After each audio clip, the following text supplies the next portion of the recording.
अस्सलाम वालेकुम व्यूअर्स, मैं हूं जाहिद तनोली एडवोकेट। आप देख रहे हैं लॉ एंड द लाइफ।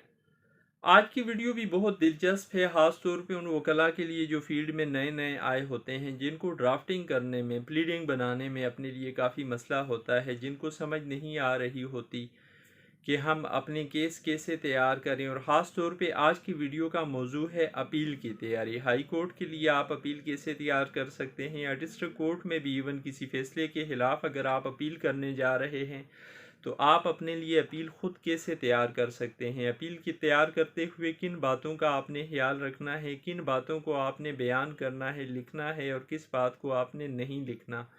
कौन से ऐसे कानूनी तकाज़े हैं जिनका पूरा करना आपके लिए ज़रूरी है ताकि आप कामयाब हो सकें। ये है आज की वीडियो का मौजू।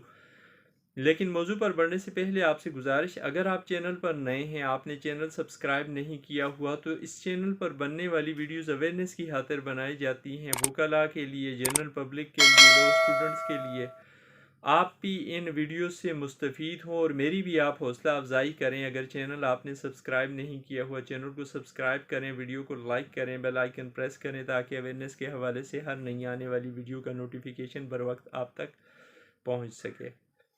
व्यूअर्स, अपील की तैयारी, अपील कैसे तैयार कर सकते हैं, अपील का ड्राफ्ट आप कैसे बना सकते हैं, ये है आज की वीडियो का मौजू। सबसे पहली चीज़ ये कि अपील कब होगी, अपील कौन दायर करेगा। यानी आप किसी केस में फरीक थे और आपके ख़िलाफ़ कोई फ़ैसला हो गया, और फैसला जो आपके ख़िलाफ़ हुआ है उसमें कानून आपको इस बात की इजाज़त देता है कि आप अपील उस फैसले के ख़िलाफ़ करें।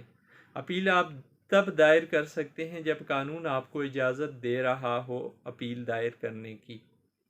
आज की वीडियो में हम अपील पे बात करेंगे, अपील की तैयारी के हवाले से बात करेंगे। प्रैक्टिकली मैं आपको दिखाऊंगा कि कैसे आप अपील जो है वो तैयार कर सकते हैं और किन बातों का ख्याल रखना है आपने अपील तैयार करते हुए, और किन बातों को किस तरतीब से लिखना है। इसके लिए मुझे जाना पड़ेगा अपने लैपटॉप की स्क्रीन पे। तो बढ़ते हैं। सबसे पहली चीज़ जो आपने देखनी है, सबसे पहले जो आपने लिखना होता है वो कोर्ट का नाम लिखना है। जिस तरह ये देखें, यहाँ पे हमने लिखा हुआ है Lahore high court Rawalpindi bench. Court का नाम, अगर आप डिस्ट्रिक्ट कोर्ट में अपील फ़ाइल करने जा रहे हैं तो आप district court, district in the court of district जज भी लिख सकते हैं, आगे जो भी आपका ज़िला बन रहा है। फिर उसके बाद ये है क्या, अपील है, ये हाई कोर्ट के लिए तैयार कर रहे हैं, इसलिए रेगुलर फर्स्ट अपील है, तो हमने लिख लिया RFA। RFA ये लिखा हुआ है, आपको नज़र आ रहा होगा, RFA number so and so 2022। उसके बाद अगली चीज़ जो आएगी वो आएगी पार्टीज़ नेम। कौन कौन इसमें जो है फ़रीक़ मुकदमा है, कौन कौन इस केस में पार्टी है, फ़रीक़ैन कौन है। ये देखें, ये अपील जो दायर करने जा रहा हूँ मैं, या तैयार की है जो मैंने, ये सुई गैस की तरफ से तैयार की है। सुई गैस का नाम पहले आ गया, सुई northern gas pipeline limited through general manager Islamabad, ठीक है। उसके बाद जिस बंदे के ख़िलाफ़ हम रिलीफ लेने जा रहे हैं उसका नाम आ गया, यानी रिस्पोंडेंट कौन है इसमें, उस बंदे का नाम हमने लिख लिया, उसका एड्रेस लिख लिया। फिर उसके बाद नीचे हमने लिखना है कि अपील हम किस लॉ के तहत दायर करने जा रहे हैं और किस डेट का फ़ैसला है। तो ये देखें, हमने लिख लिया जी, ये gas theft and recovery act के अंडर हम अपील फ़ाइल कर रहे हैं, तो उसका आपने लिखना है पैरा यहाँ पे। आप किसी और लॉ के अंडर आप अगर अपील दायर करने जा रहे हैं आप वो लिख सकते हैं।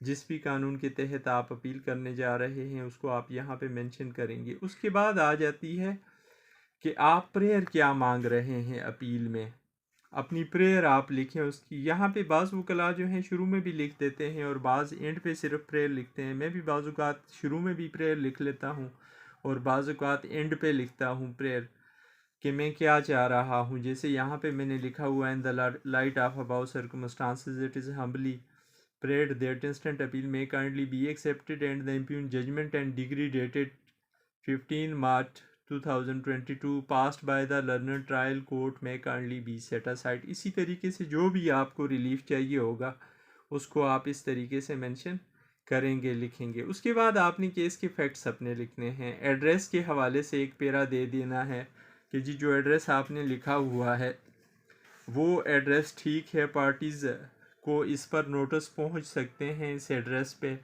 फिर उसके बाद दूसरे पेरे में आपने फैक्ट्स लिखने हैं कि ये अपील आप दायर क्यों कर रहे हैं, मामला क्या है, नीचे केस दायर हुआ तो किसने दायर किया, क्या केस था और कौन था उसमें प्लेंटिफ, आपकी क्या उसमें थी पोजीशन, आप उसमें प्लेंटिफ थे या डिफेंडेंट, जो भी सूरत हाल है। अगर आप उसमें प्लेंटिफ थे, आपके खिलाफ हो गया है, आपका दावा खारिज हुआ है, तो फिर आप लिख सकते हैं कि जी मैं उसमें प्लेंटिफ था।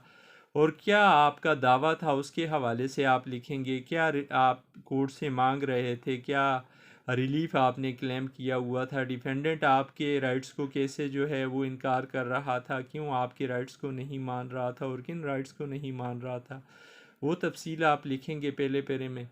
फिर उसके बाद आप दूसरे पेरे में फिर उसके बाद आप लिखेंगे कि डिफेंडेंट जो पेश हुए इस केस में, अगर आप डिफेंडेंट हैं, आप पेश हुए हैं, तो आपने क्या जवाब दिया, उसमें आपने क्या अपना मौक़िफ़ बयान किया, आप मुद्दई के हक़ के बारे में क्या कहते हैं। अगर आप इसमें डिफेंडेंट कोई और था, आप प्लेंटिफ थे और आपका दावा खारिज हुआ है, तो फिर आप उस डिफेंडेंट ने जो अपना मौक़िफ़ बयान किया उसके हवाले से लिखेंगे कि उसने आके क्या एतराज़ किया कोर्ट के सामने, किन बातों को माना, किन बातों को नहीं माना, ये तफसील आप लिखेंगे। उसके बाद कोर्ट ने आपके केस में क्या इश्यूज़ फ्रेम किए, आपकी प्लीडिंग को देखने के बाद, डिफेंडेंट की प्लीडिंग को देखने के बाद उन इश्यूज़ को आप लिखेंगे, मेंशन करेंगे, जिस तरीके से यहाँ पे मैंने इश्यूज़ को मेंशन किया हुआ है, लिखा हुआ है। उसके बाद फिर आपने जो शहादत पेश की उस केस में, कौन कौन आपका पेश हुआ, किस गवाह को पेश किया, कौन से डॉक्यूमेंट्स आप लेके आए, उसकी तफसील आपने लिखनी है। इसी तरह डिफेंडेंट की तरफ से जो भी आया गवाही देने के लिए, कितने गवाह थे, कौन कौन थे, उनको क्या DW का नाम दिया गया, DW1, DW2, DW3, जितने भी वो थे उन सब के हवाले से आप इस तरीके से लिखेंगे। और उसके बाद आप लिखेंगे कि उन्होंने अगर कोई डॉक्यूमेंट्स दिए हैं अपनी एविडेंस में, उनके हवाले से तफसीलात देंगे। और उसके बाद फिर अगली जो चीज़ होगी, कोर्ट ने आपकी बहस सुनी, दूसरी पार्टी की बहस सुनी और फिर केस आपका खारिज कर दिया या आपके ख़िलाफ़ डिग्री कर दिया, ये आप लिखेंगे। और आप अब अपील फ़ाइल करने जा रहे हैं हाई कोर्ट में। अपील किन ग्राउंड्स पे आप दायर कर रहे हैं, ये सबसे अहम चीज़ है। ग्राउंड्स आपने लिखनी है कि आपके पास क्या क्या ग्राउंड्स हैं, नीचे वाली अदालत ने जो फ़ैसला आपके ख़िलाफ़ दिया है वो किन बातों पे दिया है, क्या आपकी शहादत जो आपने पेश की उसको कोर्ट ने सफिशेंट नहीं समझा, क्या कोर्ट मिस रीड कर गई, नॉन रीड कर गई आपकी शहादत को, क्या आपके मौक़िफ़ को अगर कोर्ट ने गलत समझा तो किस बुनियाद पे समझा, क्या ऐसी कानूनी गलती थी नीचे वाली अदालत के फ़ैसले में जो कोर्ट ने की है, या क्या ऐसी फैक्चुअल गलती जो है कोर्ट ने की है आपके फैक्ट्स को समझने के हवाले से। जितनी भी बातें हैं, कानूनी गलती है या फैक्चुअल गलती है जो की है नीचे वाली अदालत ने आपके केस में न समझने में और आपके ख़िलाफ़ फ़ैसला दिया है, वो आप अपनी ग्राउंड्स में लिखेंगे।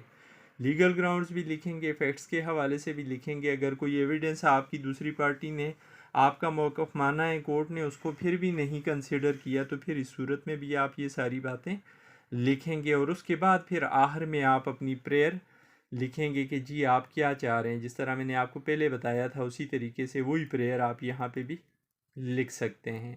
अब अगर आपने अपील फ़ाइल की और आपको शक है कि दूसरी पार्टी एग्जीक्यूशन में जाएगी, जो फ़ैसला उसके हक़ में आया है आपके ख़िलाफ़, तो फिर आप इसके साथ जो है ना ऑपरेशन सस्पेंशन की एप्लीकेशन भी लगाएंगे। और एक चीज़ और, जब आप अपनी प्रेयर लिख चुके होंगे, उस प्रेयर के नीचे आपको सर्टिफिकेट भी देना होगा इस हवाले से कि ये जो अपील आपने दायर की है, ये अपील आपकी पहली अपील है, इससे पहले आपने कभी कोई अपील किसी अदालत में दायर नहीं की।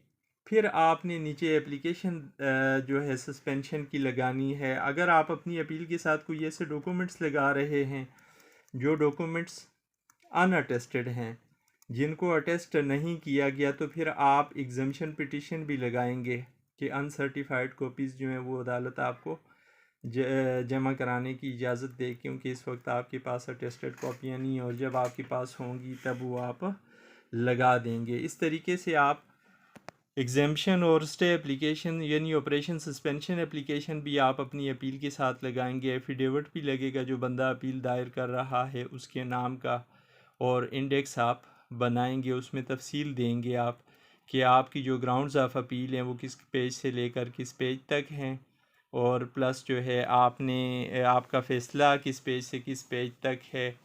आपने अगर कोई और डॉक्यूमेंट लगाया हुआ है तो वो किस नंबर पे है, उसका एनेक्शन नंबर क्या बनता है, ये सारी तफसीलात आपने देनी है अपने अपील के साथ। ये थी आज की वीडियो।